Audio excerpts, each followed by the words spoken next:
ตั้งแต่เมื่อเฮาอยู่ด้วยกันน้องสำคัญกับอายกว่าไผสัญญากันไว้พอมือใดเฮาสิจัดงานแต่ง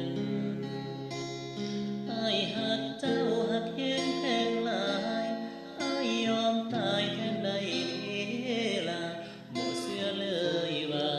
เฮาสิมาห่างกันก่อนแต่ง บอกเลยบอก